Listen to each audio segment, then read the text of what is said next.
ఆ కుటుంబ సభ్యుల పేరు మీదుగా అవన్నీ కూడా రిజిస్టర్ చేయడం జరిగింది. దాన్ని అభూత కల్పనలు కలుపుతూ కేవలం 23 ఎకరాల భూమిని 75 ఎకరాలు ఎట్లా అయింది అని చెప్పి వాళ్ళు రాయడం జరిగింది. మరి నేను ఒకటే మీ అందరికీ కూడా తెలియజేస్తా ఉన్నాను, మీ ద్వారా ఈ రాష్ట్ర ప్రజలకు కూడా చంద్రబాబు కుట్రలు కుతంత్రాలు ఈ రాష్ట్ర ప్రజలకు ముందే బాగా తెలుసు. దాంట్లో ఇంకా పెద్ద ఎత్తున ఈరోజు మా మీద ఒక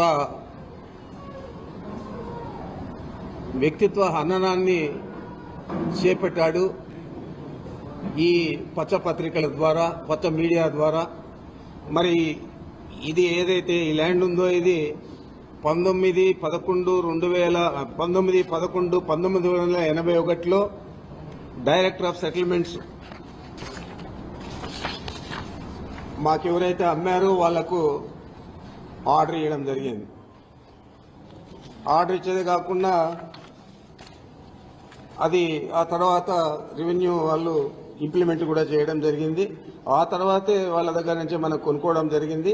ఆ రోజు ఆర్డర్ సెటిల్మెంట్ డైరెక్ట్ ఇచ్చిన అసదుద్దీన్ అహ్మద్ అని చెప్పి ఐఏఎస్ ఆఫీసర్ ఇవ్వడం జరిగింది. ఈ కాపీ మీ అందరికీ కూడా చూపిస్తా ఉన్నాను. అవసరమైతే మీ అందరికీ కూడా జిరాక్సులు తీసి కాపీలు కూడా ఇవ్వడం జరుగుతుంది. అదేవిధంగా అక్కడ ఏదో అధునాతన గెస్ట్ హౌస్ కట్టినామంటారు. 2001లో కొన్నప్పుడే అక్కడ రాత్రుల్లో బస చేయాలంటే పని చేసే వాళ్ళందరికీ కూడా ఒక సెక్యూర్డ్ ప్లేస్ ఉండాలని చెప్పి ఆ రోజే మేము అక్కడ కట్టడం జరిగింది. ఆ తర్వాత అప్పుడే మామిడి చెట్లు పెట్టడం జరిగింది. దాదాపు 24-25 సంవత్సరాలు అయితే ఈరోజు మళ్ళా అది అటవీ భూమి అన్యాక్రాంతం అయిపోయిందని చెప్పి మాట్లాడడం జరుగుతోంది. మీకు ఒకటే నేను తెలియజేస్తా ఉన్నాను, కిరణ్ కుమార్ రెడ్డి ముఖ్యమంత్రిగా ఉన్నప్పుడు వెంకటరమణారెడ్డి అని చెప్పి ఏదైతే ఒక తెలుగుదేశం పార్టీ నాయకుడు ఉన్నాడో అతను ఆ రోజు ముఖ్యమంత్రికి కంప్లైంట్ ఇస్తే కిరణ్ కుమార్ దాని మీద సర్వే చేయించి అదంతా కూడా రెవెన్యూ వాళ్ళు, ఫారెస్ట్ వాళ్ళు జాయింట్ సర్వే చేసి ఇది ప్రైవేట్ ల్యాండ్, ఇది ఫారెస్ట్ డిపార్ట్మెంట్కి సంబంధం లేదని కూడా తేల్చడం జరిగింది. అదే మళ్ళా 2014లో అదే వెంకటరమణారెడ్డి మళ్ళా చంద్రబాబుకు పిటిషన్ ఇస్తే ఆ పిటిషన్ ద్వారా మళ్ళా ఎంక్వైరీ చేయించి మళ్ళా అదే తేల్చడం జరిగింది. వాళ్ళు హైకోర్టులో కూడా వెంకటరమణారెడ్డి వేస్తే హైకోర్టులో కూడా దాని మీద ఉత్తర్వులు ఇవ్వకుండా డిస్మిస్ చేయడం జరిగింది. మరి ఈరోజు ఆ భూమిని 23 ఎకరాలు 75 ఎకరాలు కావాలంటే ఎలాగా ఇచ్చాడు ఇతను సెటిల్మెంట్ డైరెక్టర్. మరి ఆ భూమి ఎక్స్టెంట్ కూడా 75 acres 74 cents అని ఇచ్చారు. సర్వే నెంబర్లు వచ్చి 295, 296 అని ఇచ్చారు. మరి ఇంత క్లియర్ గా ఇచ్చాడు. ఇచ్చేదే కాకుండా ఫారెస్ట్ గెజెట్ ఉంటుంది. ఫారెస్ట్ గెజెట్ లో 1968లోనే అది వాళ్ళు పక్కకు పెట్టేశారు. ఆ ఫారెస్ట్ గెజెట్ కూడా మీకు చూపిస్తా ఉన్నాను. ఇది ఫారెస్ట్ గెజెట్.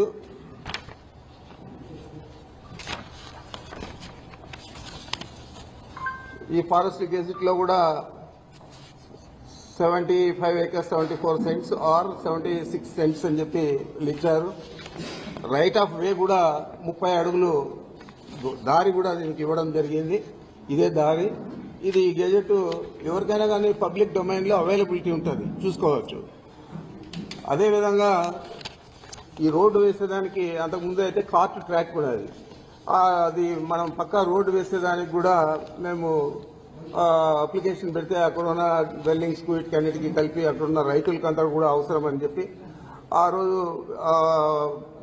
మన అంటే కాంపిటెంట్ అథారిటీ అంటే ఫారెస్ట్ డిపార్ట్మెంట్ PCCF ఢిల్లీతో సంప్రదించి వాళ్ళ పర్మిషన్ తీసుకొని 27/6/22లో బ్లాక్ టాప్ రోడ్ వేసుకోవచ్చని చెప్పి పర్మిషన్ కూడా ఇచ్చింది.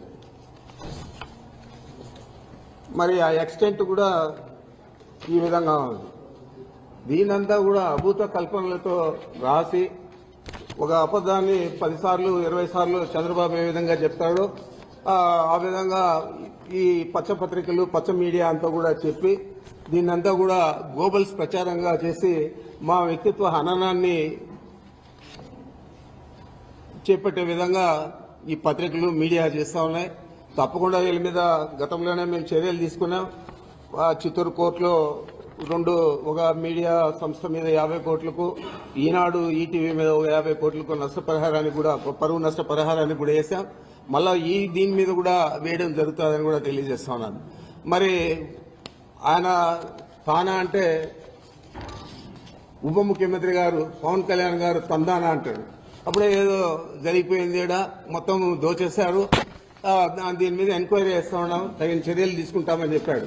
ఇదే పెద్ద మనిషి ఎన్నికల ముందే చెప్పాడు 40,000 కోట్లు ఇసుకలో దందా చేశాడు పెద్దిరెడ్డి, 40,000 కోట్లు దోచేశాడని చెప్పారు.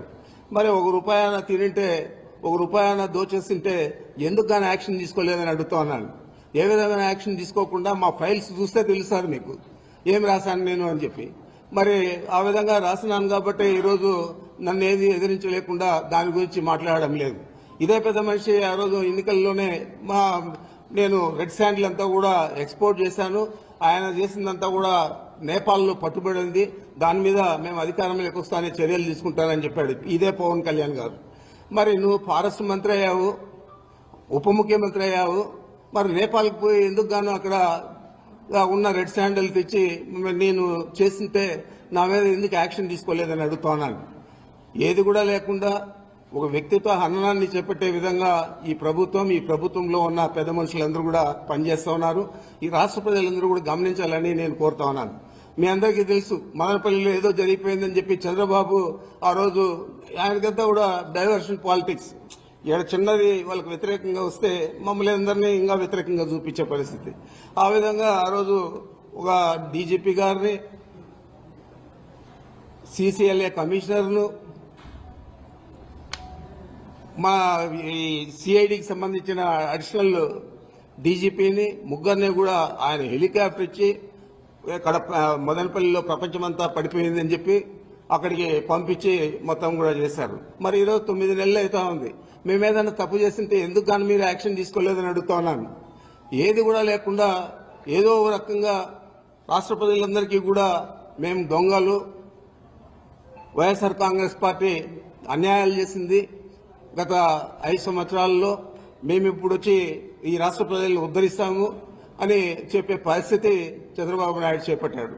నేను ఒకటే అడుగుతా ఉన్నాను, అయ్యా నువ్వు అన్ని హామీలు ఇచ్చావు, అబద్ధం మీద అబద్ధం చెప్పావు, అబద్ధం చెప్పకుండా చెప్పావు, మరి ఇన్ని సూపర్ 6 అన్నావు, సూపర్ 7 అన్నావు, మరి నిన్నటి పరిస్థితి ఏంది అని అడుగుతా ఉన్నాను.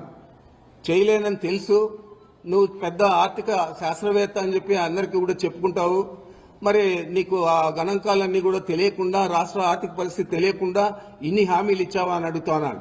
ఇన్ని హామీలు ఇచ్చి ఈరోజు ఆయన నేను చేయలేనని చెప్తా ఉన్నాడంటే ఎంత నిస్సిగ్గుగా అబద్దాలు చెప్పి అధికారంలోకి వచ్చి ఈరోజు రాష్ట్ర ప్రజలను మోసం చేసావో ఒకసారి ఆలోచన చేయని చెప్పి అడుగుతా ఉన్నాను. ఇవన్నీ కప్పుపుచ్చుకునేదానికి ఇలాంటి తప్పుడు చర్యలన్నీ కూడా మీ పత్రికల ద్వారా, మీ మీడియా ద్వారా తీసుకొస్తా ఉన్నామంటే తప్పకుండా ఈ రాష్ట్ర ప్రజలు బుద్ధి చెప్తారు. ఈ మీడియాకు, ఈ పచ్చ పత్రికలకు, అదేవిధంగా నీకు అని కూడా చంద్రబాబు నాయుడికి ప్రత్యేకంగా నేను తెలియజేస్తా ఉన్నాను. ఇంకేమన్నా ఉంటే చెప్పండి.